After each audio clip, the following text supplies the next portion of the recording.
C'est un matin un peu pluvieux ce matin pour mon dernier jour de marche. Heureusement, ça ne sera pas toute la journée, mais il va y avoir quelques averses par-ci, par-là. Je me retrouve ici devant le petit village de Amersfoort et je me dirige aujourd'hui jusqu'à Turckheim sur le sentier de Compostelle. Et après ça, je vais bifurquer par des routes régulières pour me rendre jusqu'à Eggisheim.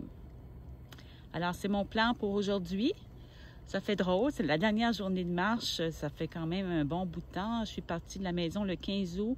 J'ai commencé à marcher autour du Mont Blanc le 18, je crois, et je marche depuis ce temps. Alors, ça va faire étrange demain matin de ne pas avoir à me préparer mon sac pour la randonnée. Alors, je repars donc une dernière fois sur le sentier de Compostelle alsacien. Parfois, les affiches sont petites. La petite coquille ici, de loin, on la voyait vraiment pas. Une chance que je me suis approchée parce que je n'étais pas trop certaine du chemin. Alors, ça se poursuit donc en cette direction. La pluie est très fine, même qu'elle rafraîchit un peu. C'est sûr que pour les photos, c'est pas extraordinaire, mais de toute façon, ce ne sont que des vignes. Je crois que cette vigne a de l'âge. Elle en a donné du vin.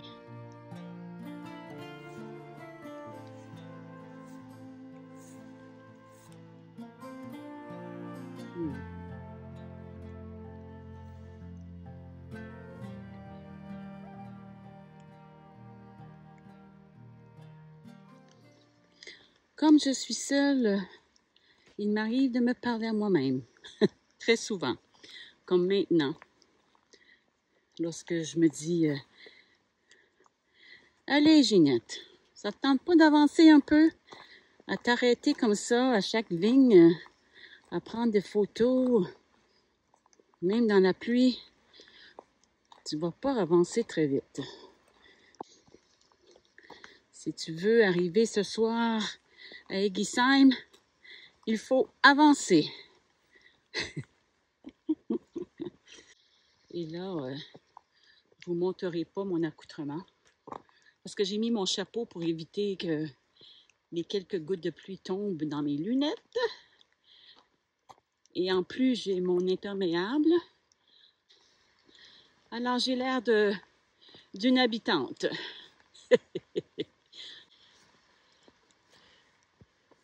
C'est pas grave. Je suis confortable. Je suis heureuse malgré la pluie. Ce sentier de Compostelle a été une belle expérience pour moi. J'avais le goût de l'essayer. Je voulais aussi et surtout voir les beaux villages d'Alsace. J'aurais aimé rencontrer plus de pèlerins. J'ai quand même rencontré des touristes et des gens, des locaux qui étaient très, très gentils. On a jasé un peu. J'avais une étiquette de voyage accrochée à mon sac à dos du Canada. Ça faisait parler parfois. Il y a même un Américain qui m'a demandé si j'étais vraiment une Canadienne ou une Américaine déguisée. Il m'a dit que parfois, il avait honte d'être Américain. Ah, je lui ai dit que c'était pas sa faute. Les Français sont parfois surpris de voir qu'on vient jusqu'ici pour marcher. Que ce soit le tour du Mont Blanc ou le sentier de Compostelle. Ils me trouvaient courageuse. Pourtant,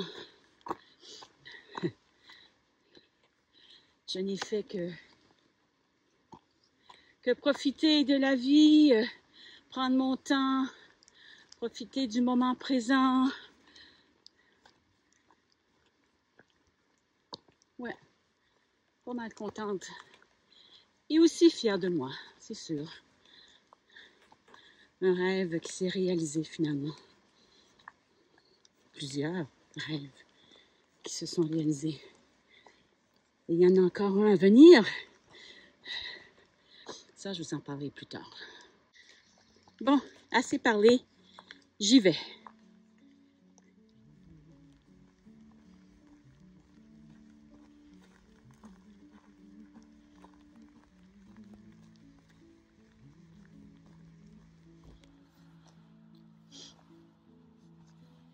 Je voulais aussi revenir sur le fait d'avoir voyagé seule. C'était la première fois pour moi de partir complètement seule. C'était différent.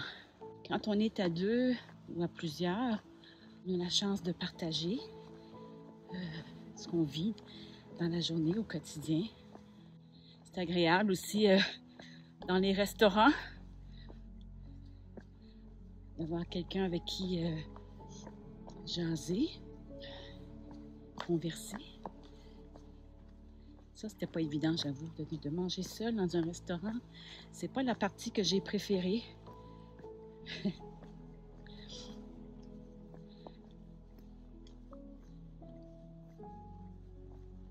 Par contre, de voyager seul, on a tout le temps que l'on veut pour réfléchir, se parler à soi-même.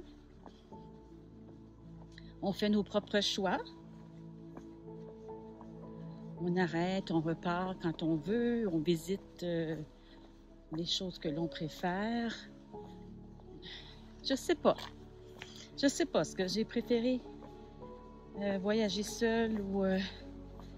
c'est sûr que je m'ennuie parfois de ma famille, de mon conjoint. J'aimerais que mes filles soient là avec moi. Joël aussi. Mon amoureux.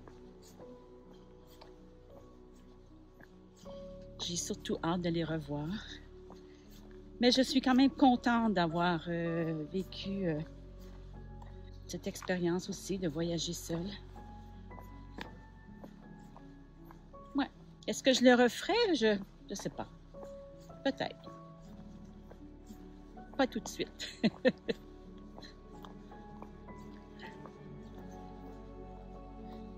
C'est vrai, j'oubliais, mais j'ai vécu des beaux moments d'intériorité. Et ça, on peut ne les avoir que seul. À moins de... Quand j'ai fait Compostelle avec mon conjoint, il y a des journées où on marchait seul et on se retrouvait le soir.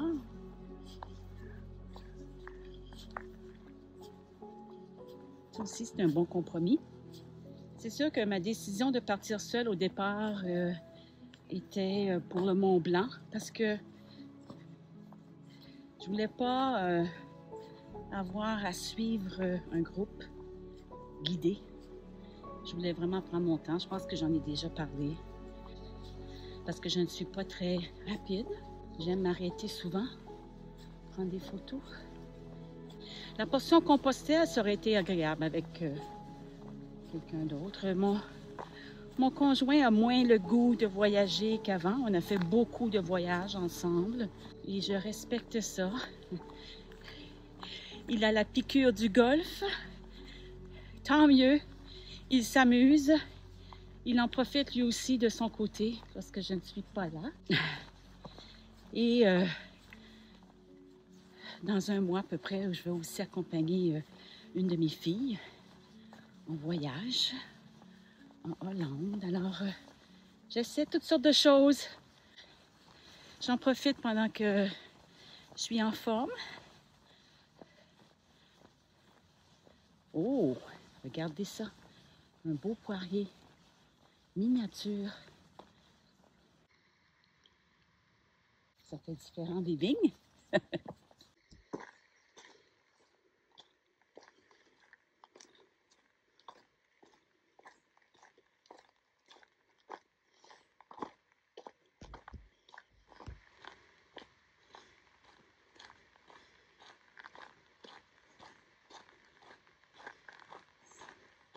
Là, maintenant, on s'en va vers Niedermorschwihr.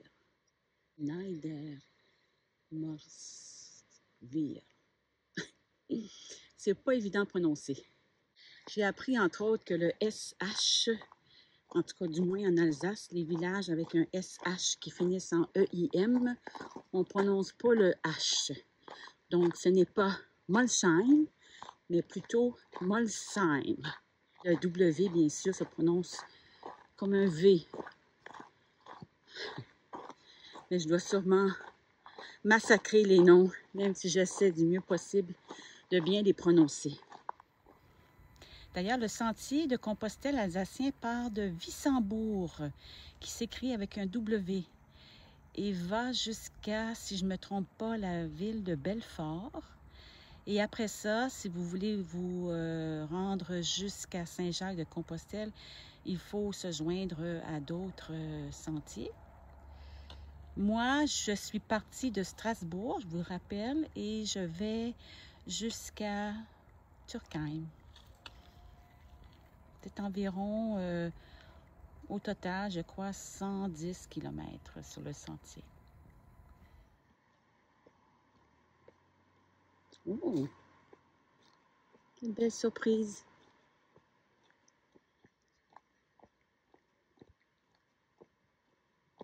C'est des travailleurs dans les vignes.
Alors, je suis donc sur mes derniers pas sur le sentier de Compostelle alsacien parce que j'arrive à Turckheim.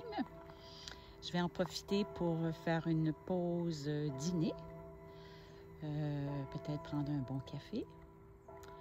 Puis ensuite, je vais entreprendre la route rurale qui va m'amener jusqu'à Egisheim. On pourra visiter ça ensemble. Ça fait quand même tout drôle. Mais ça fait aussi du bien. Je vais pouvoir me reposer un peu les pieds.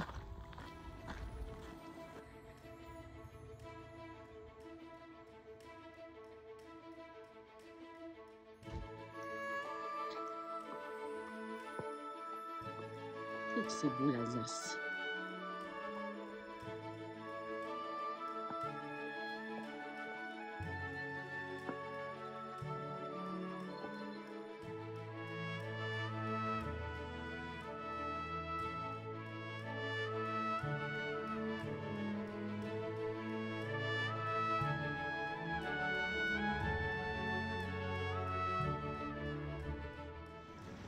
Ça y est, je suis à Egisheim. J'ai commencé la visite de ce merveilleux petit village.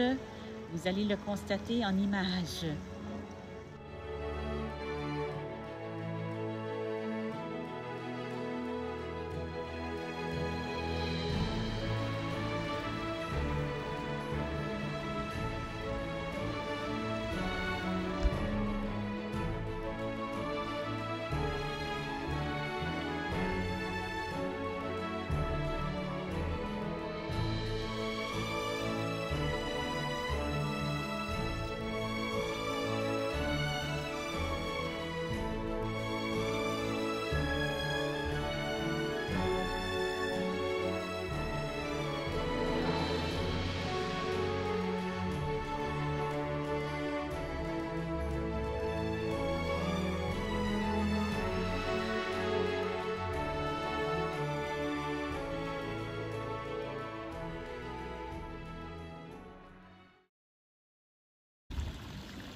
Bonjour. Hier, après ma visite, juste comme j'arrivais à l'hôtel, je me suis fait prendre par un bon orage. Alors, je suis rentrée me reposer. Je poursuis ce matin un peu. Je pars en réalité aujourd'hui pour Colmar. Mais avant de partir, je vais aller voir un petit parc à cigognes parce que vous savez que l'Alsace est le paradis des cigognes. J'aimerais ça en savoir un peu plus. Alors, je m'y dirige.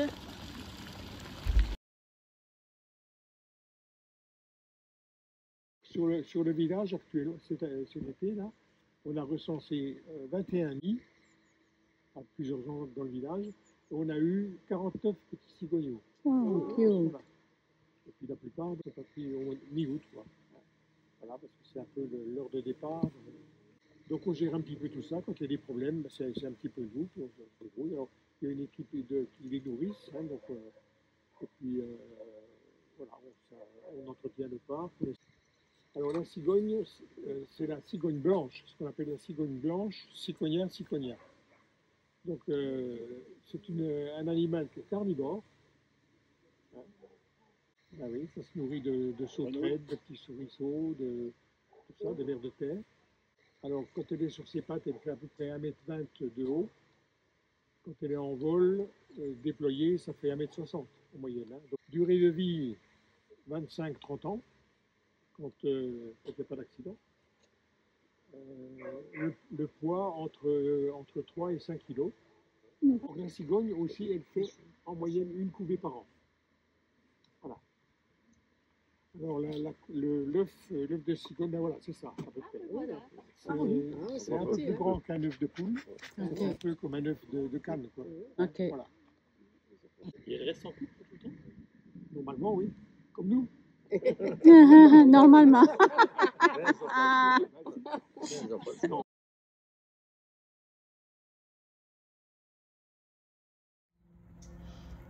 C'était vraiment fort intéressant. Là, ma question avait un sens de l'humour. Il fait partie de l'association pour les cigognes. Ça fait plusieurs années que ça existe. Puis il nous a expliqué comment il s'occupait des cigognes et de les reproduire. C'était vraiment, vraiment intéressant.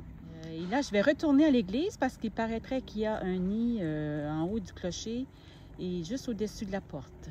Alors, j'y vais.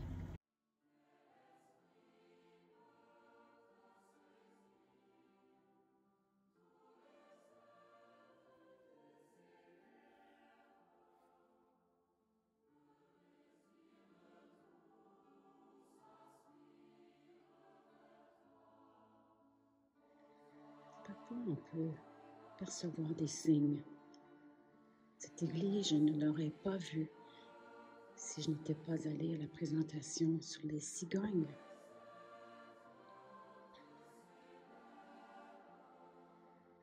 Et j'entre dans cette église et j'entends un chant de Thésée.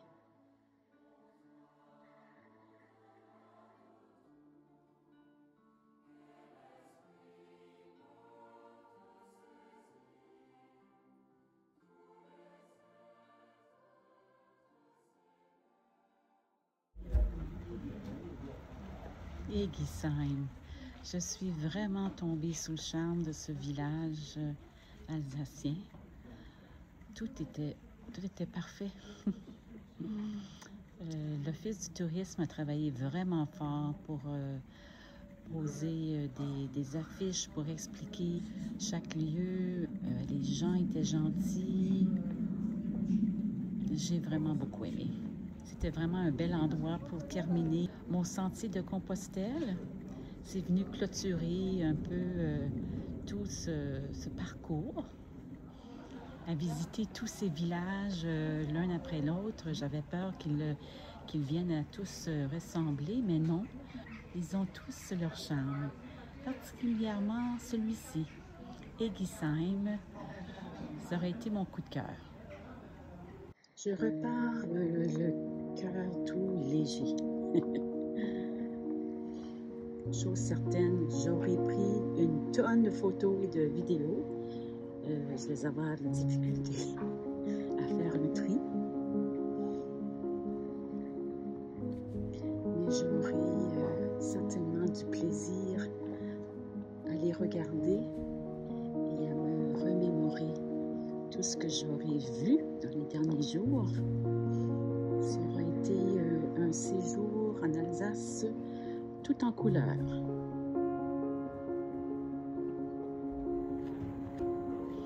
Il est maintenant 12h30.